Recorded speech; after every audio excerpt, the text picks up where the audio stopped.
Welcome back to 90 Seconds Plus. Now, Mayor Clark is on bereavement leave, and back in the hot seat is Deputy Mayor Tom Campbell. We're going to kick off with museum consultation, which is out at the moment for the public to have their say on what to do with where we're at with the new museums. Fill us in. You've obviously been talking to people at some group chats at the was it Invercargill Central last week? Yeah, so I mean we're only kind of halfway through consultation, but one of the things that we did was councillors stood at a booth in Invercargill Central on the weekend.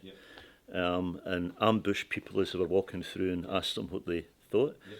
So I'm really glad I did it. I was there for 3 years, and I got to say that I got a completely different. It changed my mind, because when you read social media, right, people saying, "Oh, they should stop," or they should go to farmers or whatever. I got to tell you, I spoke to maybe 40 people over 3 years. Every single one of them, keep going, don't get distracted. Don't get derailed, just keep going. We want our museum back, and we want it back as soon as we possibly can. And by the way, the other thing that surprised me is overwhelmingly people wanted the data side of it. I thought people would say, no, we want our seal back, or we want our Victoria Inn back. But overwhelmingly people said, look, my kids, they want modern, interactive data stuff. So we got a very, very clear message. Now, whether that ends up what we get from all consultation, I don't know. But in the basis of that sample, which was 3 years talking to a lot of people, I could tell you not one single person said stop or, backtrack or do a U-turn. So it was really worthwhile. And one of the things I think that comes for that, Mike, that I've already spoken to staff about, I think we need to do more of that when we're doing consultation. We need to do more of that, verbal talking to people rather than just relying people to fill in forms or... I mean, that's got its place, but it's just so much richer. You get so much more information when you stand speaking to people. Face to face. Yeah, absolutely. And of course, last night was the 80th celebrations for the ILT at the Escots. It was a good night. How did you find it? It was fun, wasn't it? Oh, it was an absolutely great night. But I mean, more to the point, how important ILT is to the city.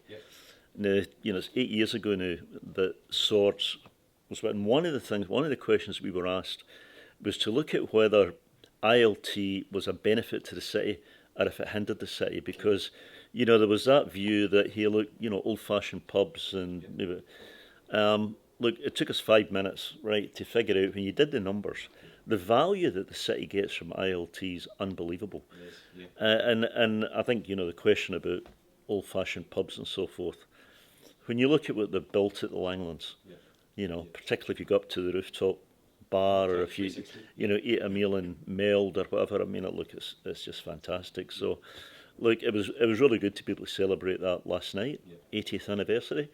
I think there are only, was it 3 or 4, something like that, of these trusts left in New Zealand. And this is by far the most successful one. Oh, totally. Because there's one up in Gore.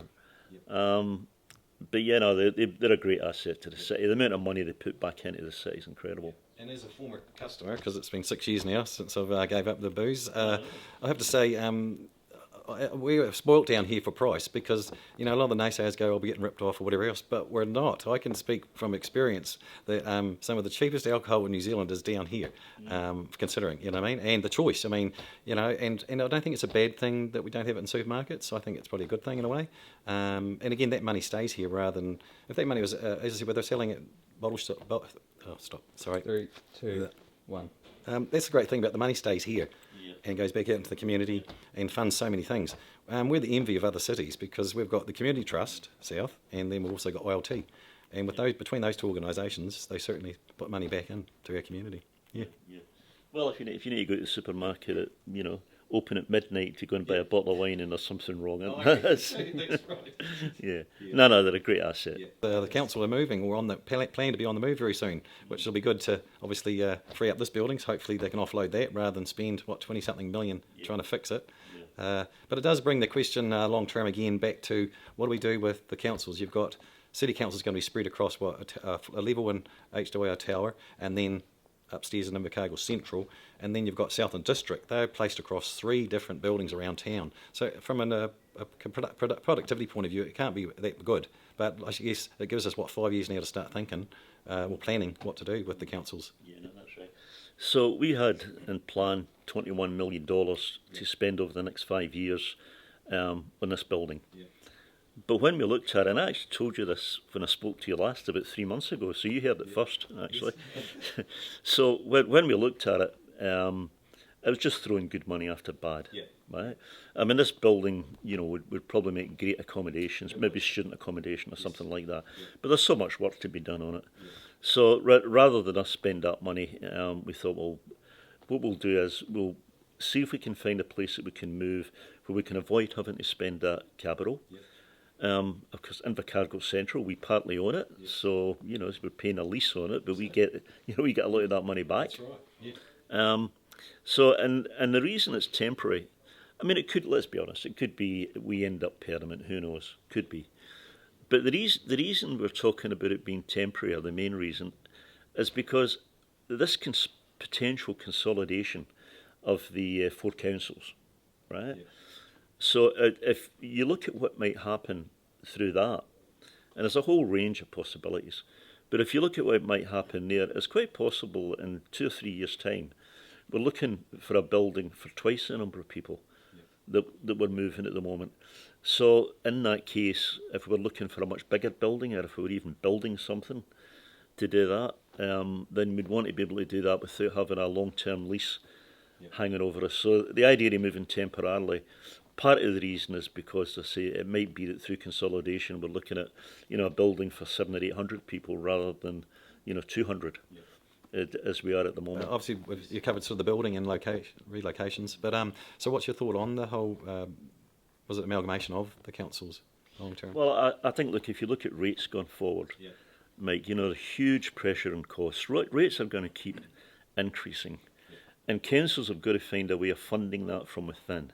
Can it keep going to try to draw from the well of mum and dad ratepayer? That well's getting dry, right? So, sure, we pick away at the edges. We have been doing that for the last couple of years.